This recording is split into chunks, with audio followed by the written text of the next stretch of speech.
दोस्तों, ताइवान चीन के लिए कितना संवेदनशील मुद्दा है ये किसी को भी बताने की जरूरत नहीं है। हम सभी जानते हैं कि ताइवान को हासिल करने के लिए चीन कई बार कोशिश कर चुका है, लेकिन विदेशी दबाव और अमेरिका के समर्थन की वजह से वह ऐसा करने में असमर्थ रहा। पर फिर भी चीन इस द्वीप पर अपनी संप्रभुता का दावा करता है, जिसे दुनिया भर के अधिकतर देश स्वीकार नहीं करते।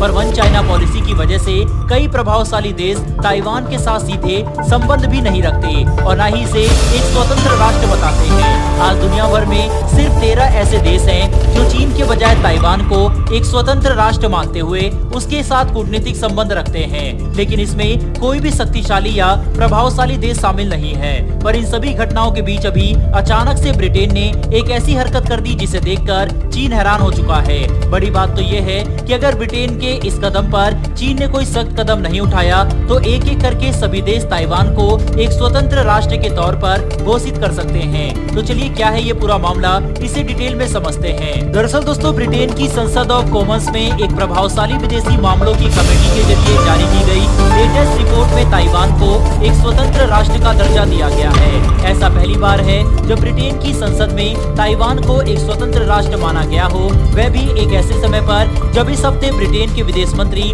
जेम्स क्लेवर्ली चीन के दौरे पर जाने वाले हैं। ऐसे में इस कदम का सामने आना चीन और ब्रिटेन के संबंधों में भारी तनाव खड़ा कर सकता है, जिसका असर हम शायद ब्रिटिश फॉरेन मिनिस्टर की विजिट पर भी साफ तौर पर देख सकेंगे। बता दें कि ब्रिटिश संसद की इस विदेशी मामले की कमेटी ने अपनी रिपोर्ट जारी करते हुए इस बात पर जोर दिया है कि ब्रिटिश फॉरेन मिनिस्टर को ताइवान के साथ मजबूती से खड़ा रहना चाहिए और चीन के बेतुके दावे को बिल्कुल भी समर्थन नहीं देना चाहिए, जिससे चीन ये बात अच्छे से समझ जाए कि आज वह शक्ति का इस्तेमाल करके किसी भी देश की संप्रभुता हासिल नहीं कर सकते, जो वैश्विक स्तर पर शांति और कानून बनाए रखने के लिए काफी जरूरी है।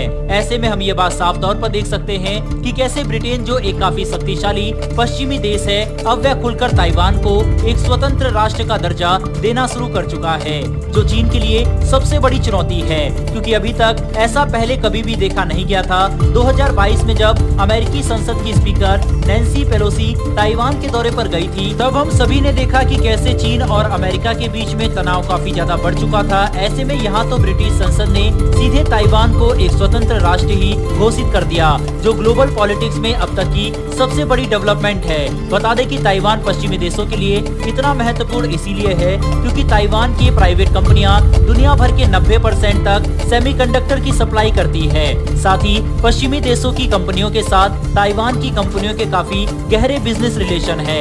ऐसे में अगर इस रीजन में युद्ध हुआ और चीन ने ताइवान पर कब्जा कर लिया तो इससे पश्चिमी देशों को भी काफी आर्थिक नुकसान हो सकता है, जिससे निपटने के लिए अब ऐसा लगता है कि सभी देश साथ मिलकर ताइवान को बड़े स्तर पर समर्थन देना शुरू कर सकते हैं। हालांकि दोस्तों, ब्रिटेन से सीख लेते हुए भारत को भी चीन के खिलाफ कोई बड़ा कदम जरूर उठाना चाहिए और इसी से जुड़ी हमारी अगली खबर है। दरअसल दोस्तों, कल हमारी वीडियो में हमने आपको इस बात की जानकारी दी थी कि भारत की तरफ से चीन द्वारा जारी किए गए एक नए स्टैंडर्ड मैप के खिलाफ काफी बड़ा प्रोटेस्ट दिखाया गया है, क्योंकि इस नए मैप में चीन ने अरुणाचल प्रदेश, अक्साई चीन और पूरे दक्षिण चीन सागर को अपना हिस्सा बताते हुए इन पर संप्रभुता होने का दावा किया, जिससे भारत काफी नाराज है। और अब भारत के इसी विरोध के बाद चीन का बयान सामने आ चुका है, जो काफी हैरान करने वाला है। दरअसल भारत की तरफ से जबरदस्त विरोध देखने के बाद चीनी सरकार अब अपने इस कदम को डिफेंड करने की कोशिश कर रही है, जिसके लिए उन्होंने अपने बयान में कहा है कि भारत को इस मुद्दे को लेकर ज्यादा ध्यान नहीं देना चाहिए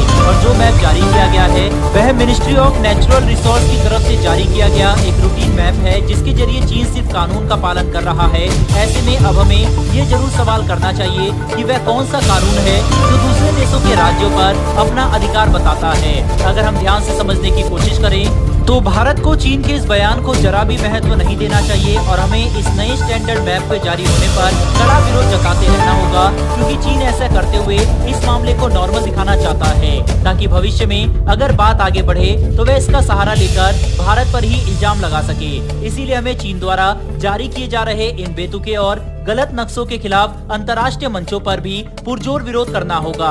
वहीं पर इस मुद्दे पर देश के अंदर काफी विरोध देखा जा रहा है। खुद हमारे विदेश मंत्री ने ये बात कही है कि चीन की तरफ से जारी किए जा रहे इन नक्शों का कोई भी मतलब नहीं है और हम उनके इन बेबुनियादी दावों को बिल्कुल भी स्वीकार नहीं करने वाले। साथ ही उन्होंने ये भी कहा है कि दूसरे देशों के राज्य को अपना हिस्सा बताने से उसमें कोई भी बदलाव नहीं होता, जो भारत की स्थिति को साफ कर देता है कि हम चीन द्वारा जारी किए जा रहे इन स्टैंडर्ड मैप को कोई भी महत्व नहीं देते, लेकिन अपने इंटरेस्ट के लिए हमें चीन के इस कदम का विरोध खुलकर करना होगा। हालांकि दोस्तों, अब विरोध के साथ साथ समय की यही मांग है कि भारत को चीन के खिलाफ ब्रिटेन जैसा ही कोई बड़ा कदम उठाना होगा।